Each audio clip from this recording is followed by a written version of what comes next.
మేము ఏమి అన్యాయంగా కోరికలు కోరడానికి కానీ, ధర్నాలు చేయడానికి కానీ, గొడవలు వేసుకోవడానికి కానీ వెళ్ళడానికి వెళ్ళలేదు. మాకు సమాన వేతనం కావాలి, మాకు రెగ్యులరైజేషన్ కావాలి అని చెప్పేసి అడగడానికి వెళ్తున్నాము. దానికి మమ్మల్ని తీసుకొచ్చి ఇక్కడ అరెస్ట్ చేసిరు. మేమేం అన్యాయంగా అడగట్లేదు, మాకు పనికి తగ్గ వేతనం రావట్లేదు. వర్క్ ఎక్కువ అవుతుంది, వేతనం తక్కువ అవుతుంది. మాకు ఏదైనా ప్రమాదవశాత్తు ఏదైనా జరిగినా కానీ మాకు ఇంట్లో పిల్లలకు కానీ ఇంటి వాళ్ళకి కానీ సపోర్టింగ్ ఏమి ఉండట్లేదు. మాకేదో ఒక న్యాయం జరగాలని చెప్పేసి అడగడానికి వెళ్తుంటే తీసుకొచ్చి ఇక్కడ వదిలేసిరు, అరెస్ట్ చేసిరు. దయచేసి మా వర్క్ని బట్టి మా వేతనం సమాన వేతనం ఇవ్వాలి, మా వర్క్ కొంచెము ఆలోచించండి. మాకు ఏదన్నా ప్రమాదవశాత్తు ఏమైనా జరిగినా కానీ, ఇప్పుడు మాతో పాటు పనిచేసే ఒక ఆమె చనిపోయింది దురదృష్టవశాత్తు యాక్సిడెంట్ అయ్యి. వాళ్ళ పిల్లలకి కానీ వాళ్ళ ఫ్యామిలీకి కానీ ఎట్లాంటి వేతనాలు అందలేదు, ఎట్లాంటి సపోర్ట్ రాలేదు. అట్లాంటివి జరగకుండా మేము నమ్ముకొని ఒక వేతనంలో వర్క్ చేస్తున్నాం. మాకేదైనా అయినా మా పిల్లలకైనా ఏదైనా దారి చూపించాలి, మాకు సమాన వేతనం ఇవ్వాలి. మాకు ఇస్తా అన్న జీతాలు కూడా సరిగ్గా రావట్లేదు. మాకు రెగ్యులరైజేషన్ చేసి మాకు సమాన వేతనం ఇవ్వండి. దయచేసి కొంచెం ఆలోచించండి. మమ్మల్ని ఇట్లా తీసుకొచ్చి ఇక్కడ బంధించడం కరెక్ట్ కాదండి. మేమేమి గొడవలకి రావట్లేదు, మేమేమి ధర్నాలు చేయట్లేదు. దయచేసి ఆలోచించండి, మాకు న్యాయం జరిగేలా చేయండి.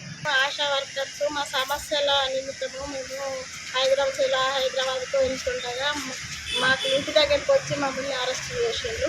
మేమేమో యుద్ధానికి పోవట్లేదు, మా కోరికల కోసం మా కష్టానికి తగ్గ ఫలితం ఇస్తలేరు కాబట్టి కలెక్టరేట్ ముందు ఎమ్మెల్యేల ఇంటి ముందు కూడా మేము వాళ్ళకు వినతి పత్రాలు ఇచ్చి సామరస్యంగానే మేము పోయి మాట్లాడినాము. కానీ వాళ్ళు మా గోడు ఎవరు పట్టించుకోవట్లేదు కాబట్టి మేము హైదరాబాద్కు అందరం వెళ్తుండగా పోలీసు వాళ్ళు ఇంటి దగ్గరికి వచ్చి కొంతమందిని బస్సుల నుంచి అరెస్ట్ చేసి తీసుకొచ్చి పోలీస్ స్టేషన్లో పెట్టిండ్రు.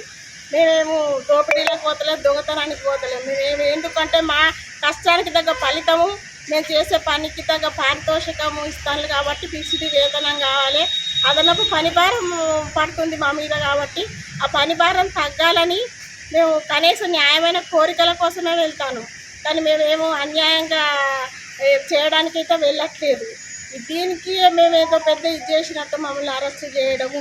ఇక్కడైనా సమస్య పై అధికారులు మమ్మల్ని ఆలోచించి మా కోరికలను మేమేమే కొంతమ్మ కోరికలు కోరతలేము. ఇప్పుడు రిటైర్మెంట్ మేము 16 సంవత్సరాలు 17 సంవత్సరాల నుంచి చేసినాం. మాకు ఎలాంటిది యాక్సిడెంట్లు అయినా లేకుంటే మాకు హెల్త్ పరంగా అయినా కూడా ఏది కూడా మాకు బెనిఫిట్ లేదు. చనిపోయిన వాళ్ళకు కూడా మట్టి ఖర్చులు లేవు.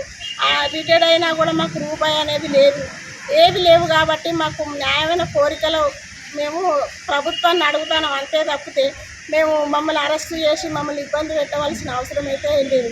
ప్రభుత్వం ఇప్పటికైనా గుర్తించి మేము మాతో పెట్టి చాకరీ చేపిస్తుంది, ప్రతి ఒక్క పని చేపిస్తాను.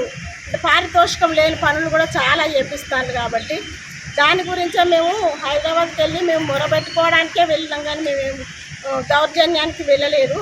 మాకు దౌర్జన్యం చేసి మమ్మల్ని ఆపి మమ్మల్ని ఇబ్బంది పెడతాను. ఇదైతే ప్రభుత్వానికి కరెక్ట్ కాదు. మా విన్నపము పై అధికారులు కానీ లేకుంటే మా సీఎం కానీ గుర్తించి మాకు మా కోరికలను నెరవేర్చాలని కోరుకుంటాను.